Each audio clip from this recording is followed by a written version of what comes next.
Doubled in. See what a little intention does? Okay, so let's take a comfortable seated position and get our minds to the right mode before we get some insight.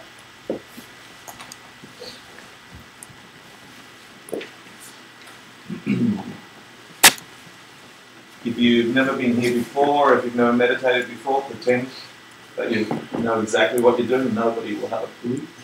Yeah. So, comfortable seated position, your base, your spine perfectly straight and comfortable, your shoulders not leaning forward or back. Your head is sort of locked into your neck, your chin a little parallel to the ground. And once you've found a position there, begin to withdraw from the sensation of your body. Do a final scan of your body by releasing any tension you have at your feet, your legs, your torso, your neck, and especially your face. A slight smile will release any tension around the nose and eyes. This is important.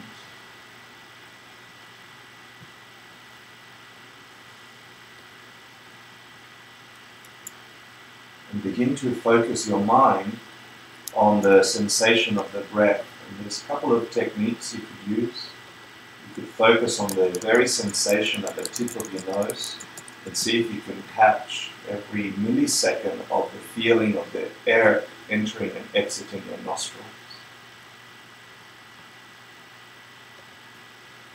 Another method is to think of the air, the breath that you take in and out of your nostrils as a blue cloud entering and filling the inside of your body, turning it completely sky blue, and exiting, pushing that cloud out, and inhaling, bringing that cloud in.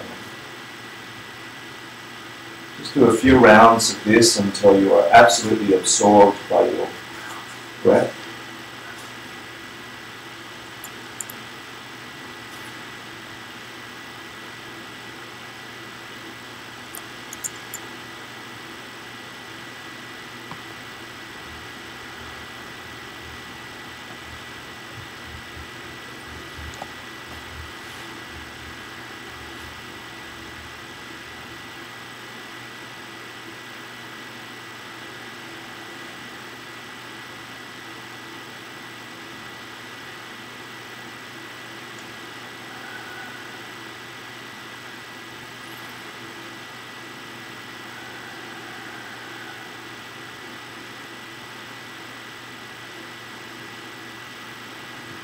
And now I'd like you to bring your mind to the most beautifully isolated place on a planet that you imagine. High up in the mountains, there's a place with a room where you meditate. We call this the golden room. There's a big vista outside the room and you're looking out that vista, out that window. In front of you is a deep valley,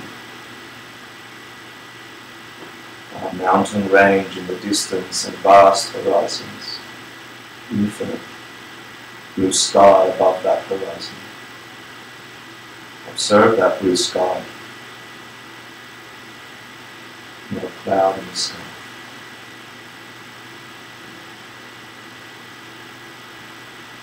The sun is setting and it's filling the room with golden light. Everything is beautifully golden and radiant. And you turn around and you see your meditation cushion bathed in golden light. Every object in that room is bathed in golden light. So you sit at your cushion. You take the posture of meditation. And with a deep intention, you invite the holiest teacher you can imagine, the most perfect being, filled with love and compassion and complete understanding of how the universe works. This being enters the room and takes a seat in front of you, facing you. Allow your mind to feel what it's like to be in front of a being like that. Perfect harmony. A love that exudes their eyes and their lips. Even their scent is attractive to you. When you bathe in their presence, you imagine what it would be like to have a mind like theirs. Never an obstruction. Always knowing exactly the right thing to do and say. Understanding perfectly what things are the way they are.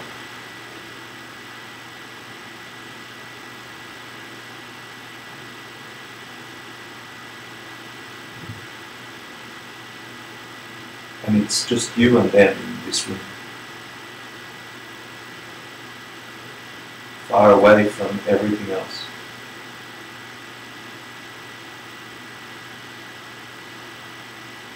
And you think of the most beautiful thing to offer them, your impulse is to want to give them something for being with you, as a gesture of gratitude. And you watch them accept that. Be it a simple flower or a memory or a feeling, they accept it completely and they perceive it with complete bliss. You feel their happiness, their joy.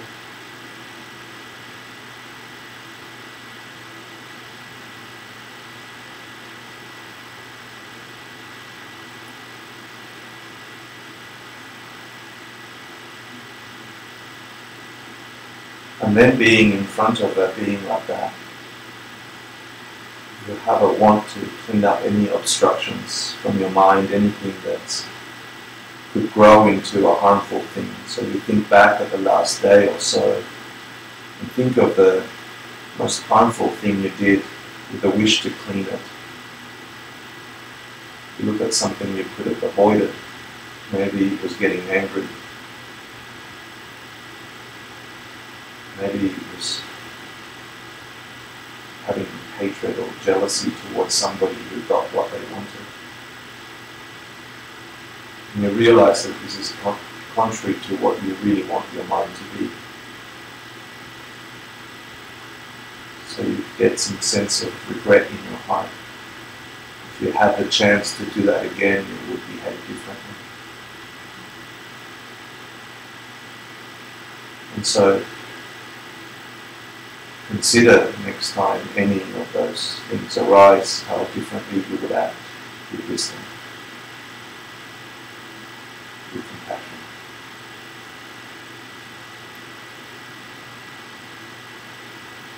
And just by doing this, you would have dented the energy to produce that result again in the future.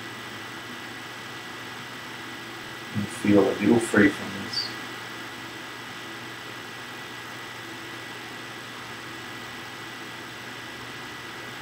And then you think what goodness you did spontaneously in your life in the last day or so.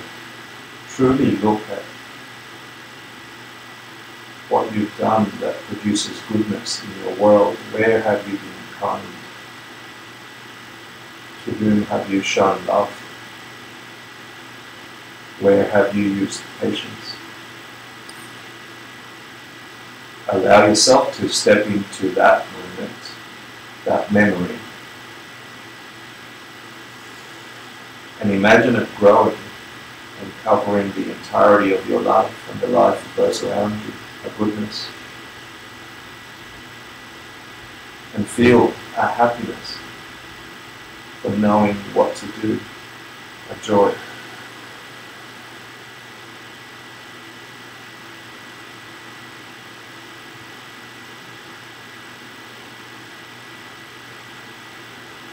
And then think of the many goodnesses that are done on a day-to-day basis by people you know, people you love, friends and strangers alike. Imagine those growing. Imagine the results of those actions in the mind streams of the people you imagine.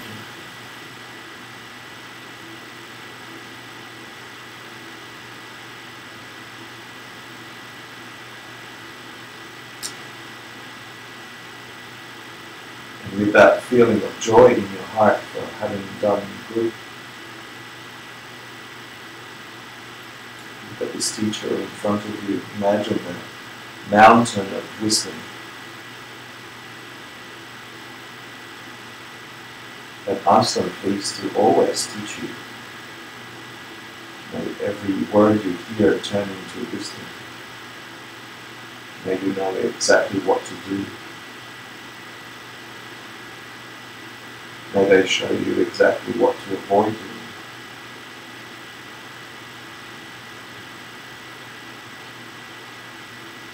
In whichever form works for you. Really ask them.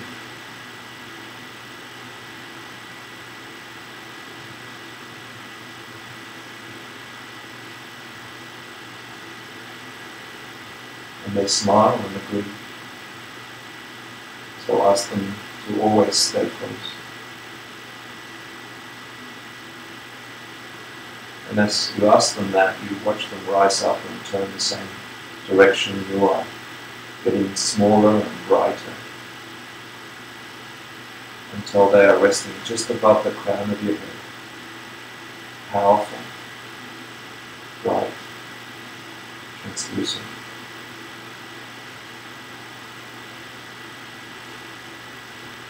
Instant knowledge and love available to you at any moment.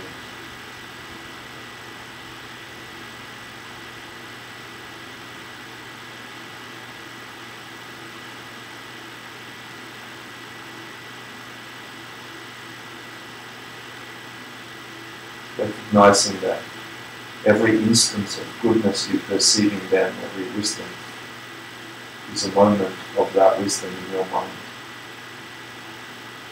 In that way they are truly helping you.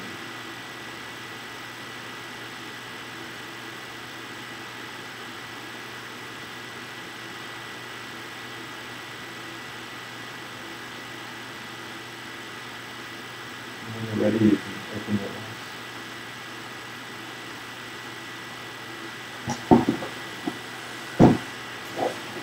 Thank you for coming, everyone. Thank you for teaching. My pleasure. So ACI 5. Course 5, class 4. But without continuing, let's continue from last class. Do you remember the challenge I gave you last week? I forgot, I had to check it. I had to check it before I came here. So that was how good the challenge was. What was it? Anyone?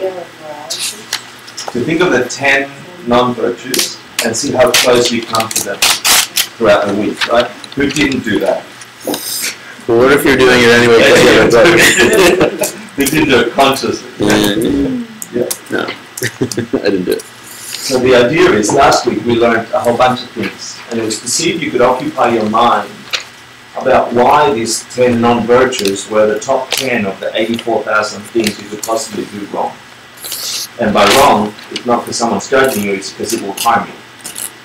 So out of all the possible things that could harm you, we talked about the top 10 things that are so common to every one of us on the planet that they hit the top 10 list. So we must come close to them often, or our society must be made of them to some point. And thinking about this is important, because if we are to be free from the conditions, the suffering conditions of this realm, then we have to spin away from the things that cause those sufferings.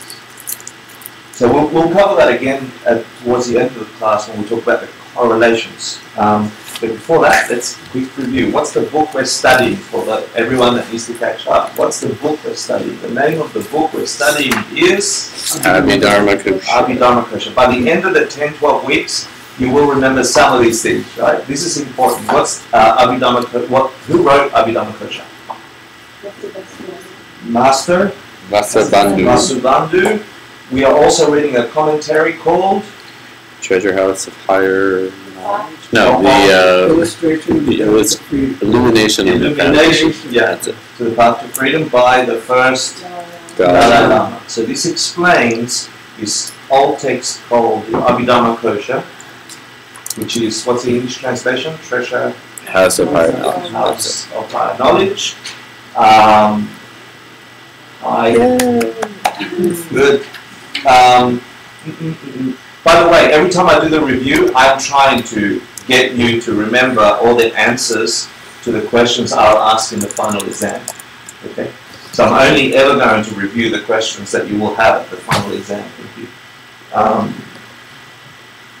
So you can pass the final exam.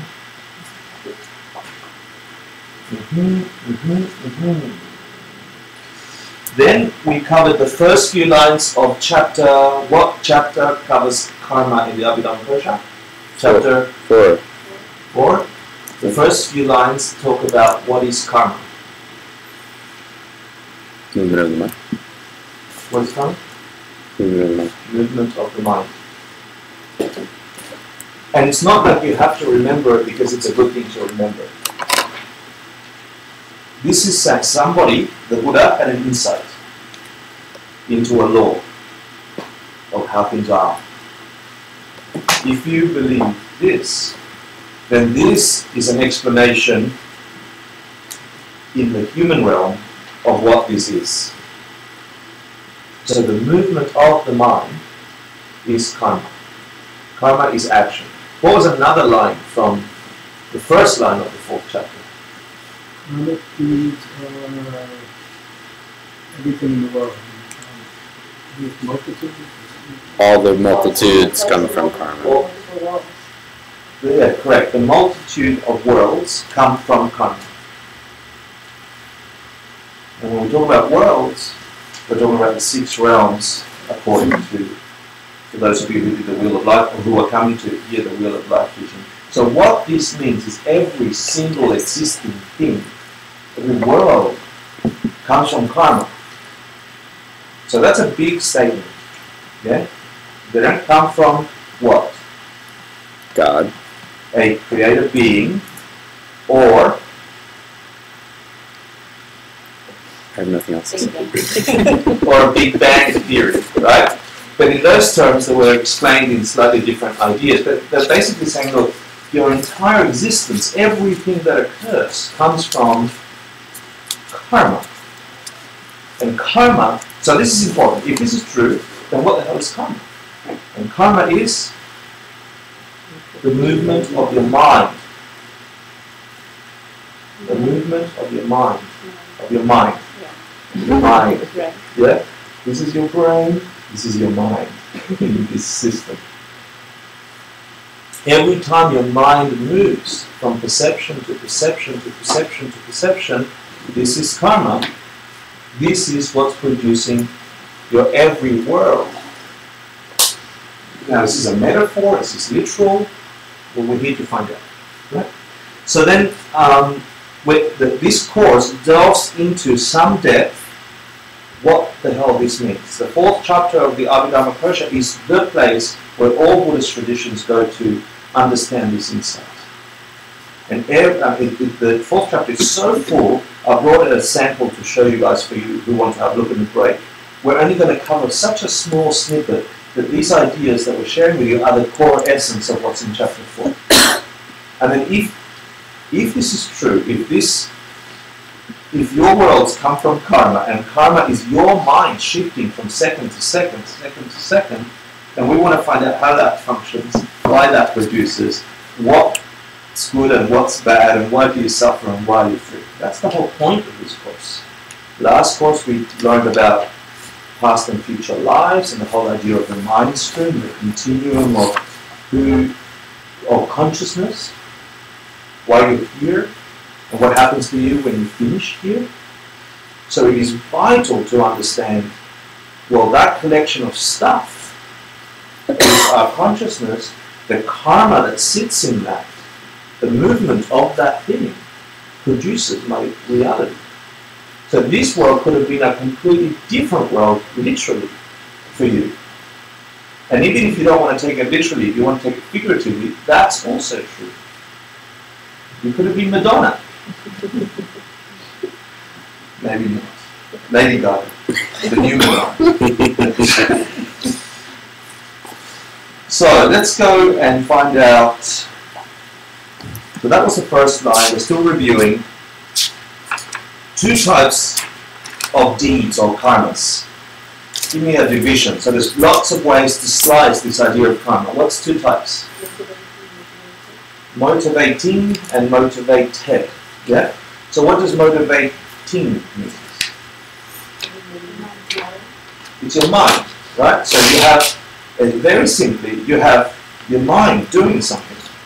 Your mind going, I have a want, I have a drive, I have a something. That's the motivating karma. That's a movement of the mind. You're sitting here, I want to go to the toilet. That's a movement of the mind. I wasn't going to the toilet, now I'm going to the toilet. Yeah.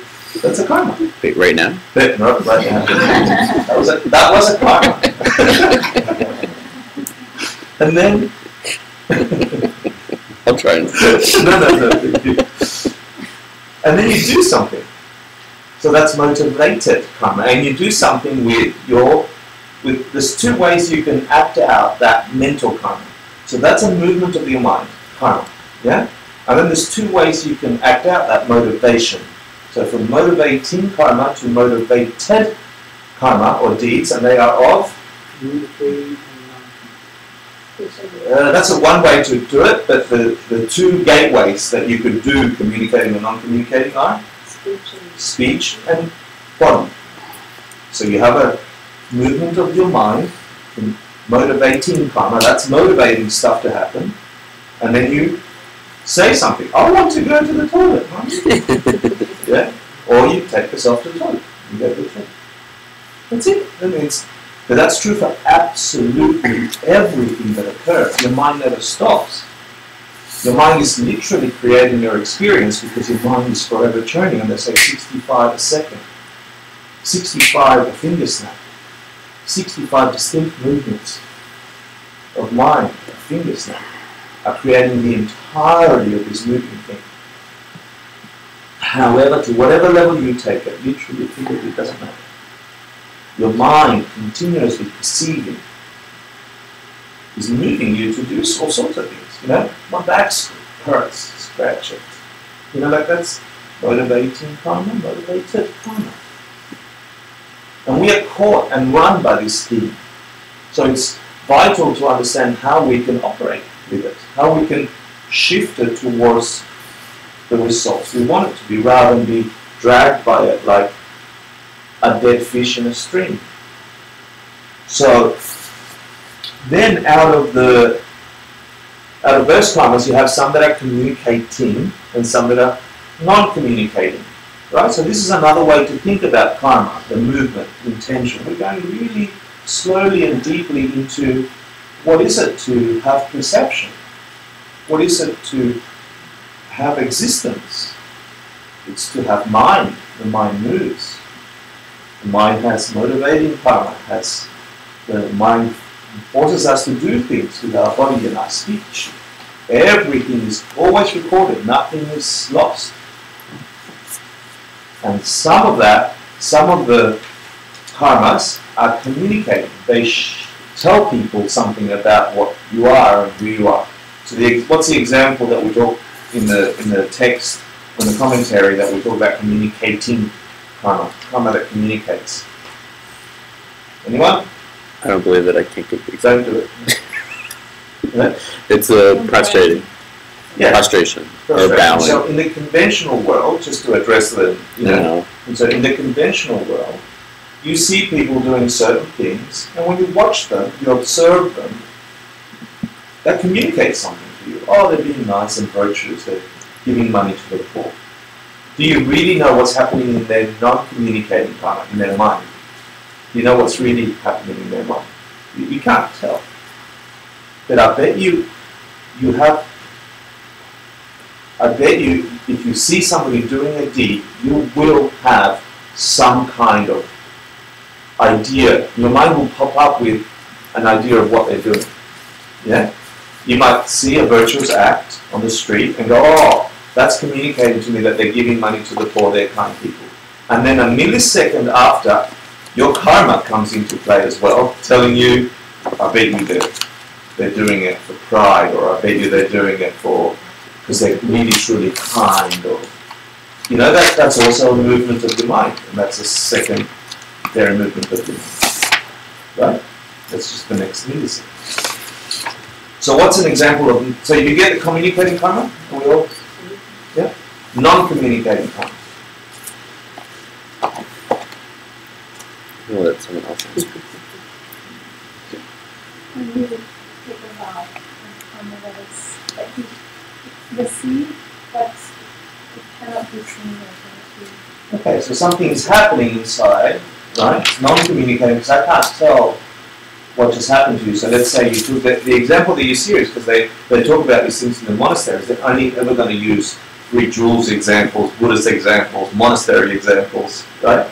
So they're not hanging around in New York and thinking of credit card examples. Yeah. So the examples we're going to get out of this text are always going to be monastic examples, mostly, and then we're going to have to shift them and use them for our time.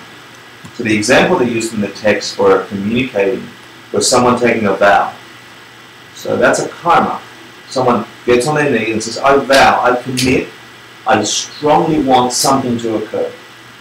Yeah, I will not kill for the rest of my life. That might be an example of a vow. So you might see somebody taking that kind of vow. And if you know what they're doing, because you heard they're going to go and take that vow, and you see them over there, you go, oh wow, how virtuous, how nice. That's communicating karma. Non-communicating karma is that person that just did such a holy thing, such a beautiful intention thing. A movement of the mind occurred. They wanted to do this so much. It's filling them up. Every part of the mind is covered in that. They walk outside onto the street here on 3rd Avenue, 4th Avenue, and they bump into a person, and that person doesn't know. I guess that's not non-communicating to them. They don't know.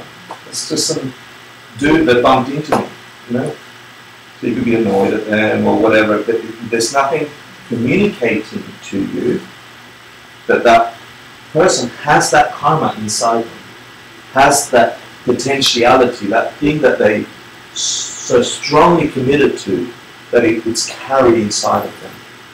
So what are 5 characteristics of that non-communicating karma? This is important because you've got to understand every single thing you do, every single thing you say, every single thing you think. Right now, like sitting here now, 65 a second, every single one of those is kept inside of you. It is what produces your world. That's what moves your mind. And that is the movement of the mind. And that is karma. And that's how your worlds are produced according to this. So it's amazing. It's like if you want to know how to shift your world, you've got to reverse the engineer how this thing is producing the world. And so we're dividing it in all sorts of things. And today we're going to have, I don't know, 3 or 4 or 5 different divisions of different ways to look at karma. Because there's so much information about karma. So we're giving you just the basics. So give me the 5 characteristics of non-communicating karma. This is important because this is the quality or the characteristics of the stuff that is churning inside you right now. Every thought or action, every non-communicating karma you have, every intention you've ever had, every thought you've ever had towards something, every strong wish to do something or not to do something, to go towards something or run away towards something, has these 5 characteristics. Virtuous and non-virtuous. They're either positive or negative. Some are neutral, about what I just said, but that's right. A non-communicating karma, it's either positive or negative. Yeah? Meaning it will produce. So it's not someone's judging you. This is really a point of clarity for us in the West.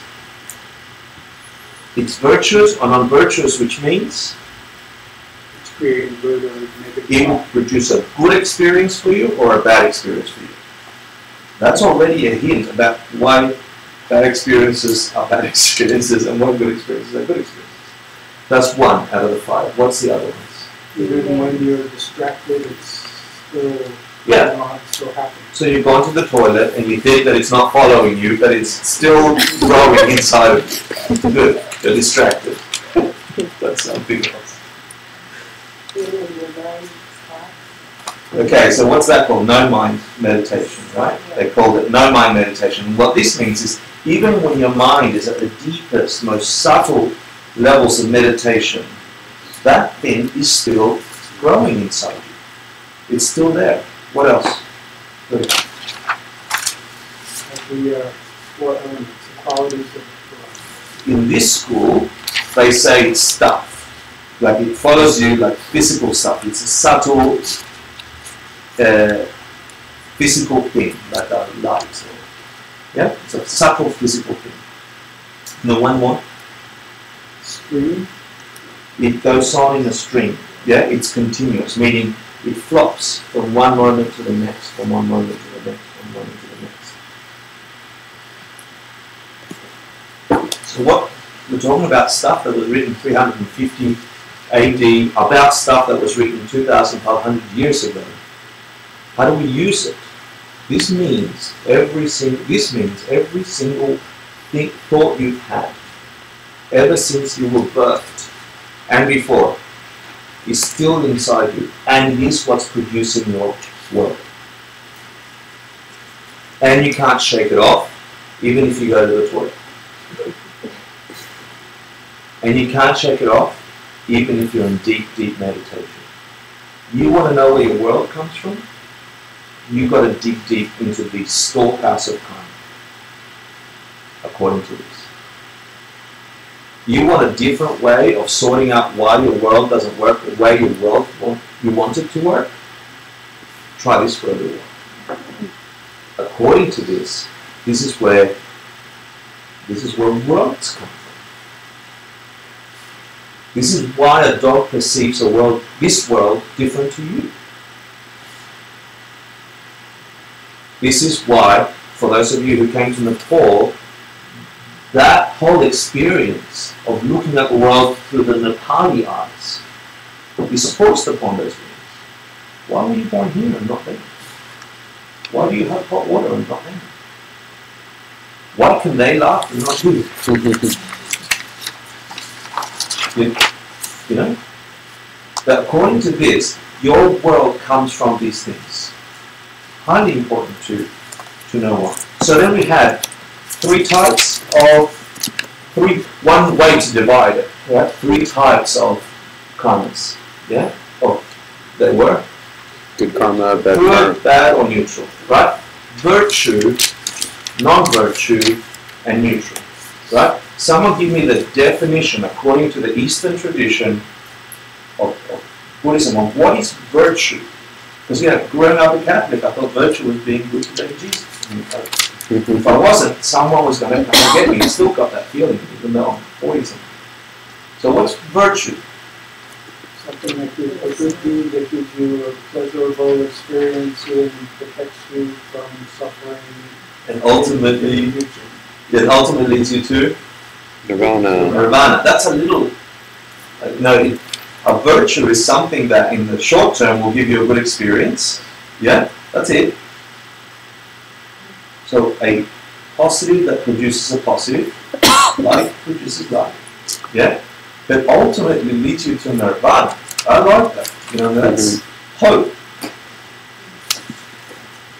If you did nothing but virtues, you would end up in nirvana. Let's say end up in nirvana. Let's change that. If you did nothing but virtues, you would be forced, your world would have to be nirvana. Eventually. Yeah. Of course. That's the definition of a virtue. Because there is no negativity, no karmas, no movements of mind that are colored with anything but good results. The ultimate, the biggest good result is no bad results. bliss. That's interesting. So we'll come, I want you to grab that idea.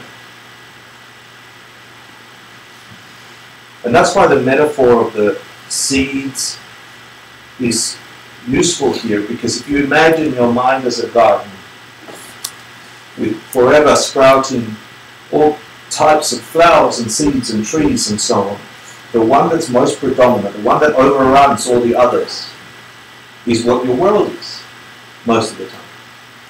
You want nirvana? Not nirvana seeds, virtues. There's no other reason to be moral. Morality is not because somebody's dictating it to you. And when we get to spend time thinking about karma and emptiness and the way they work together, which we will in this course, you should fully understand why morality or virtue or goodnesses, as unpopular as they are in 2013, it's not cool to be nice. Yeah? I think it's getting cool. Of course you will. Yeah, it's radical to be nice, and it's cool to be radical. Yeah.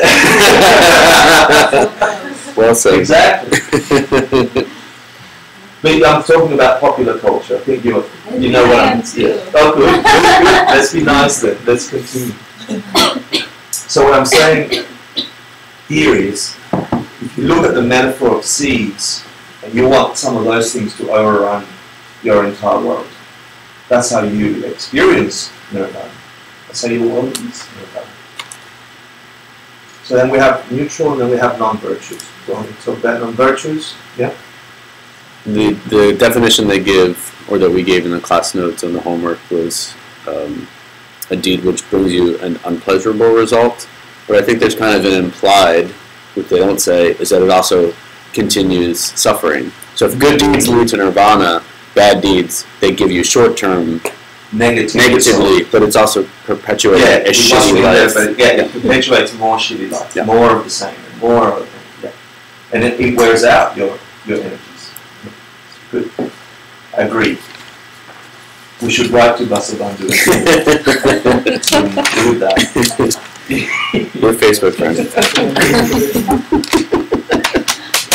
And then we talked about class 2 still. Thanks for bearing with me. But do you see how reviewing these ideas puts them in a slightly different context? Hopefully your mind is in a slightly different place, and with enough reference points on the same ideas, they should be in your mind stream. And if this is true, that will grow until you see truly where your world comes from. Because for now, it's just an idea. At some point, if you're meditating, or if you have a lot of virtue, you should have some insight that this is true. And then with that insight, you practice deeper until it is less. The only point we know. And I don't care what you call them. I don't care if you call them gurus. They're not conscious. It doesn't matter. The words are just pointing to a thing. Don't forget that. Yeah? Don't get, for me, I got stuck so much into, this sounds awfully like Catholicism, you know? And I used to be like, I'm not frustrated. I'm not doing the altar. You know, like I got so stuck in the outer appearance of things that I lost the point. Don't lose the point. These words are pointing to an idea. The idea is in your consciousness. Your consciousness can grasp it without these words.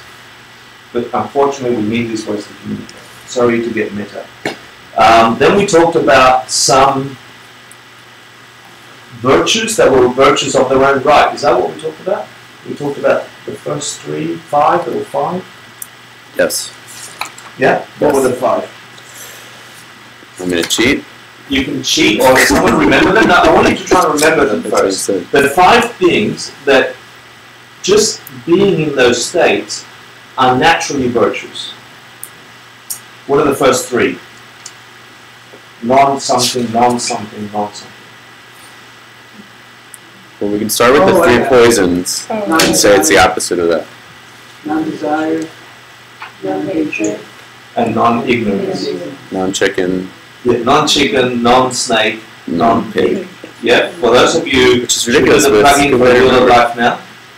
Yeah, for those of you who are going to be around on February 26, 27, 28, you should please come to Geshe Michael's class on this rare teaching on the Wheel of Life.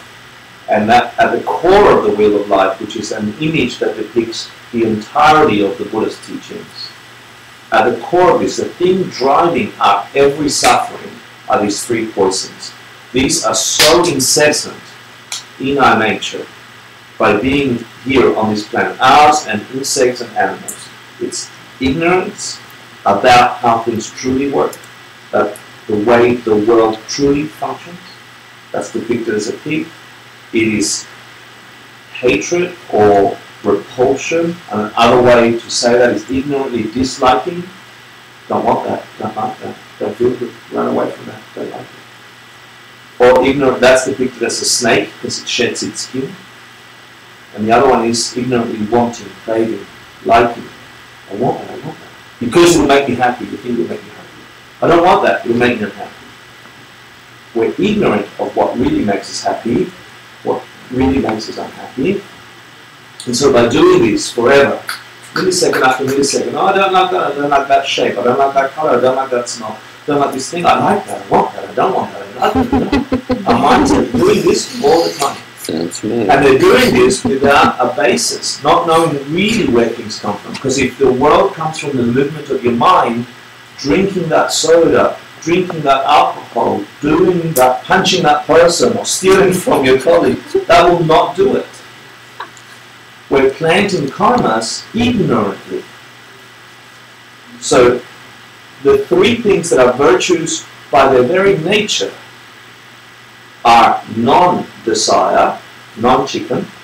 Yeah? I can't believe it's not chicken. It's Satan. Satan! So it's getting really meta. No, but I want you to get this because these are, you should be using these. Yeah? These are practical things. By their very nature, when you understand non-desire, so why do they say non? This is an aside for those of you who are wanting to go another level. Do any of you remember non versus? Why don't they say intelligently liking? Why do they say non-desire? Because it's ignorant desire? Yeah, but It's a lack of, or other than, or opposite. That's it. exactly, there were three. Every time you hear the word non, this is just an aside to interpret all sorts of Buddhist. The Buddhists are amazing about negating stuff, saying non this and non that. You've got to understand that non, in this whole system, for the next 5 years, if you're doing the 5-year course, non could mean any one of these three things, and in this case it means one in particular. So what are the three? Non? Lack of, Yeah. other than, opposite of. Yeah. So non-desire could be lack of desire. Yeah? What's the second one? Other than. Other than desire, which could be, I don't know, hatred, it could be smelling, it could be anything other than desire. Non means something else. In this case, it means the third type, which is Opposite. opposite. The opposite to non-desire. Yeah? You also said antidote too. The antidote to the thing, the very thing that destroys that thing. Excellent. And that's what it means to you. Yeah? Congratulatory. But in Indian it means bread. Nah, yeah. I'm the only one of that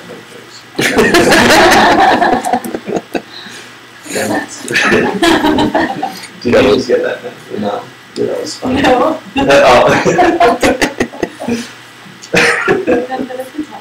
Let's make that. Okay. So non-desire, understanding. Well, okay? Explain non-desire in your own words. The opposite of wanting things. Ignorant.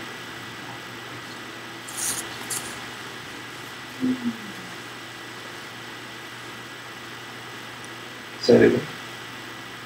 Non would be the opposite of ignorantly wanting. So what would be a virtue? So that without getting heady, a virtue by its very nature is having non-desire, right? Non-attachment to. Why would you have non-attachment towards something? What would be the antidote to attachment? Renunciation. Mhm. Okay, no grasping to what? Self-existence. So you understand its very nature. By understanding that the thing is empty of having a quality from its own side, by that very nature you can't desire it ignorantly. Because you know it's a production of your karma. So having that state of mind is by its nature, so do you understand that? Having that state of mind is by its nature a virtue. It's saying here, a strong, positive, charged movement of the mind, a virtue, a positive karma. There's three that by their very nature are that, and this is understanding that things don't come from their own side, non-desire, and therefore you can't like them from their side. You can't ignorantly like them because you know that they lack that inherent existence and you act towards them appropriately. So not having ignorant desire is by its nature a positive charge. Does that make sense? Yeah? The same for the other two. Ignorantly disliking and ignorance by itself. Whenever your mind is in the state of understanding that things cannot come from their own side, by their very nature, those states of mind are virtues. Let's put that into, this is so important, let's put that into practice. This is not a natural state of thinking for us humans. We think the opposite. That's why the wheel of life has at the core those three states of mind. We are forever thinking that I'm going to get happy if I'm nice to you, you're going to smile back. Oh, I'm happy because she smiled back. My happiness has nothing to do with her smiling back. If I was in a shitty state of mind, she could be smiling at me and I'd be going sarcastically. You know, and it was the same smile. You can't come from this smile. That smile is empty of having that experience. That experience was imputed upon that empty smile from my karma. We'll get closer to that towards the end of the karma course. Being in that state of mind, whether it's intellectually, like now I'm forcing it, because that's not a natural way to think. That's a virtue. Isn't it also that you wouldn't commit a negative deed to acquire something? Perfect. No, but that, why wouldn't you acquire a negative deed? Because you know where it comes from. Perfect. Yeah. And therefore it's, by its very nature, producing a positive result. You're interacting with your world through wisdom, not ignorance. By its very nature, will deliver you a positive but result. Not even on a conscious level. We're talking about on an unconscious level with these. No, it's either or. Like first you have to get conscious that this is what you're trying to do. I'm trying to think. She smiled at me, I felt good, or I felt bad.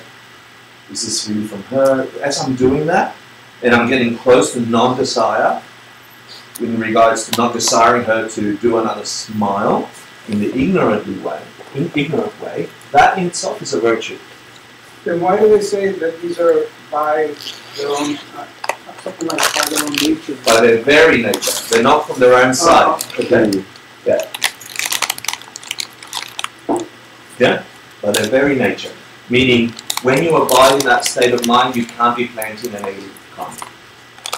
Because you are looking at things for there. You wouldn't want a smile ignorantly. You could want a smile intelligently, because you know it comes from your karma.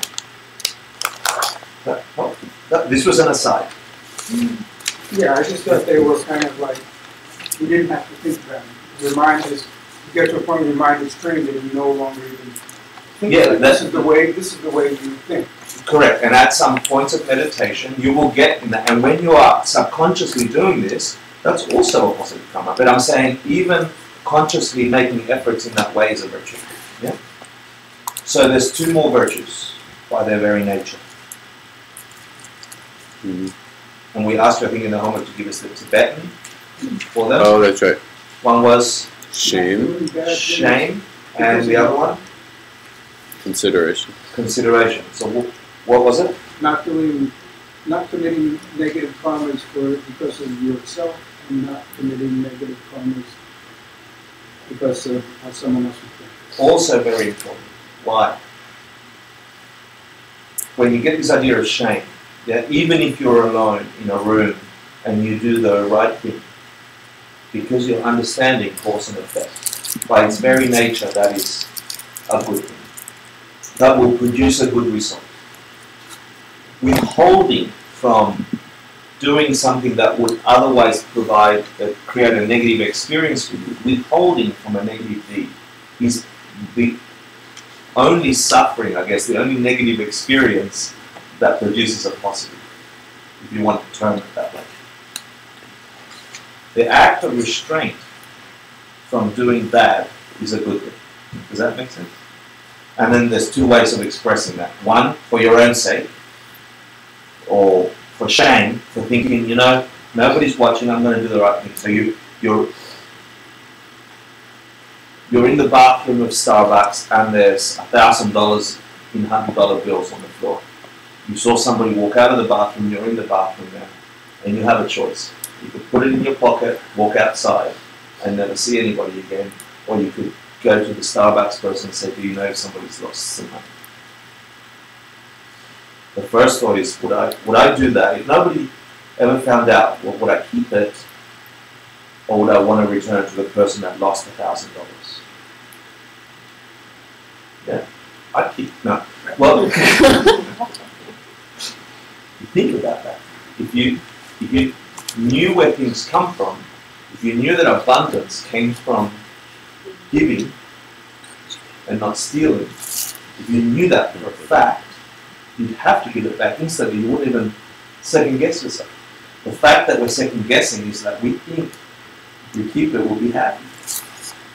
If $1,000 didn't work for you, try $10,000. Is it a mixed seed if you struggle with the process of knowing that, like having... Nice question. Yeah, go on. You know, because I think that's where a lot of us are at, where we're putting this into practice and there's this natural instinct to be selfish in some level and then, you know, correct it.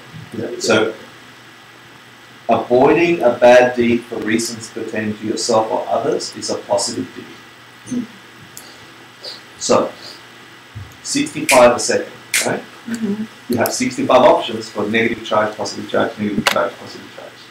And that's why they say karma is nearly always mixed karma. We're studying at a level that makes us put things in boxes, but it's not like this, exactly. But we need to explain it this way so we can get the concept and then through practice understand it. Yeah? Not only that, we're only touching this much about this much of karma.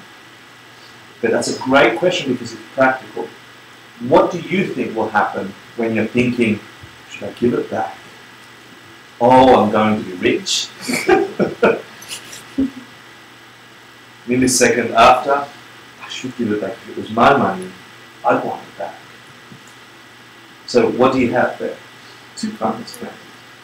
Right? Yeah, but in a way, giving it back because it's the right thing to do and not having a problem with it isn't as virtuous as actually struggling with it and then exactly. And then deciding you struggle the right for thing. half an hour. You've got half an hour of built-up karma, and that's why the idea of the karma, the non-communicating karma being a physical thing is such a good idea. And I think that's why Holy Geshe Michael put it in here. It's not from our school. It's not really, I don't think, what we believe, but it gives us an idea that that thing is like a shroud around you, and you're carrying it for half an hour. Should I do it? Should I not? Should I do it? And it's charging up, and it's covering you, and you carry it with you as it grows. So I agree with you. It'd be infinitely better to think, I'm restraining from negativity, and do the right result. Well, I think if you're... You could do it the other way too. You could be like, I should really for a really long time. And you're getting all those good karmas or whatever too. Yeah. But then you end up doing it could go both ways. It does, right. And I think in practice it does. I think in practice it does. Like when you start putting this into play, like you start making good decisions, and then you do things and you like don't make the right decision. You realize afterwards, and then you have to try again, and you fall down and just try again. So it's really hard for me to not think of this kind of karma as calculus, and it's like the derivative. So it's like positive is the slope is positive, neutral it's neutral, negative the slope is negative, and then like these struggles are how far you get from like how much you deviate from the infinity good to nirvana. You're approaching that's nice. No, but like the sum of the good struggle, does it outweigh the sum of the bad struggle? You know, there's a couple of things. There's such, and we'll cover it in future classes. No. It's a beautiful image that you've just created for all of us. There was a school. I wish I remember the name of the practitioner. I think it was the Kadampas, who would carry around a pocket full of white rocks and pocket full of black rocks, and every time they think about creating a negativity or having done a karma that was negative, they'd start piling up the back rocks. I don't know if they put them in a bag or something, or the white rocks, right? And at the end of the day, they'd check. Am I going to hell or am I going to nirvana? You know? So it's like that, and that's a good thing. But there are also, and we'll cover some today, that half an hour of struggle, doesn't matter if you went from positive to negative, from negative to positive, will have a charge. Carrying out the deed, seeing yourself completing the deed, will have a deeper charge. Yeah? I think it's also the habituation, like we're habituating our mind to think in a certain way, so the more you are aware of the action and where it's coming from and how you're participating in it, then that itself is a karma. Yeah. Right, because it's ingrained deeper. It's creating a channel for you to slot into all the time and have it. We'll talk about one of the effects of karmas today, which we'll cover. Yeah, awesome. But you can never escape, according to this, you can never escape any of the consequences of the milliseconds of struggle, of the positive or the negative. And according to this, if you're restrained, if you're struggling, it is a positive. Half an hour. Yes. So if you're struggling, you're doing good. And then, otherwise we'd really be fucked. So we're still on review, but it's good because I feel we're actually using this information. It's not just me dumping a whole bunch of ideas and lists for you to have in your head.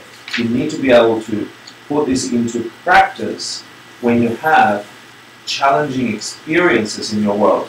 And I love that you said habit, because when things turn out bad, we go for refuge. We usually go for some kind of shelter or protection, or to the closest idea we have of why that happened. Yeah? And going for refuge in the right thing, going for refuge to a truth rather than a non-truth, should produce a truthful world, a non-ignorant world, a non-suffering world, because you're dealing with true causation. Yeah? So practicing this in your everyday is highly important. Yeah? So then we talked about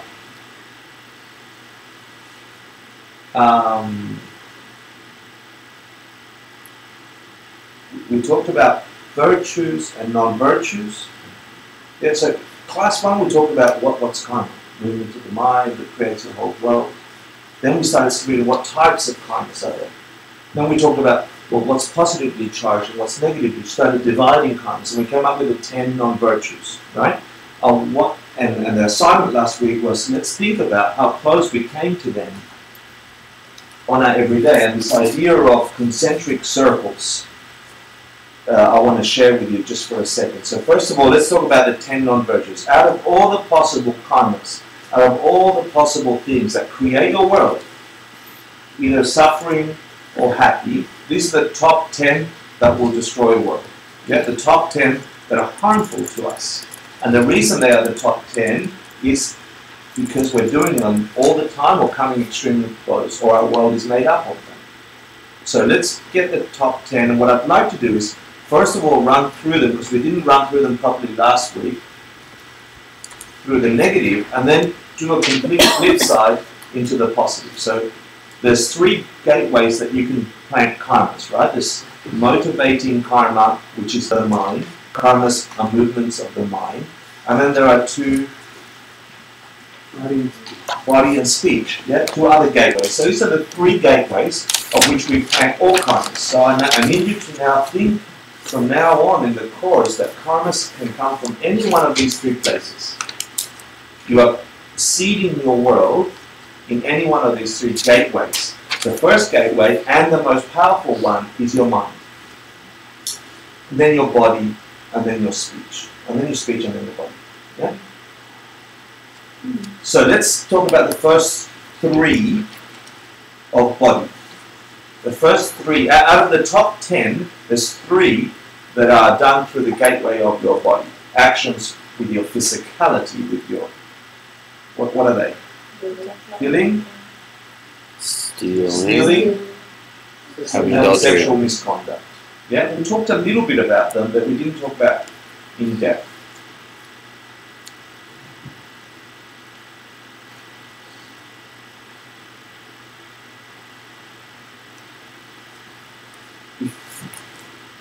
If you think about the 7 billion humans crawling the planet, and if you add to that the multitude of animals and creatures that are sentient on this planet, and if you were just for the very first time in your awareness experiencing this world rawly, freshly, you know nothing about this planet, and you get to see the 7 billion humans plus the trillions of animals and insects interact with each other, you have to see that a large majority of us, of our actions, are killing each other, are destroying each other, are eating each other, are chopping up each other's parts and bodies. This is what we do on this planet. We get sentient, living, moving creatures and we chop them up and we eat them up. And we wrap them in plastic and we hang them in supermarkets. And we think it's okay. It's fine. Things that have a nature of their own to move around in the sea, it's okay to hook them by the mouth and pull them up and scour them, and killing each other is, you know, in the Monty Python, the meaning of life, they have a sexual killing each other. You know? But it's a nature, it's a thing we do. And at some point, you imagine the opposite of that. So I want to flip over to the opposite, because we've arrived in the most beautiful way to the most fortunate part of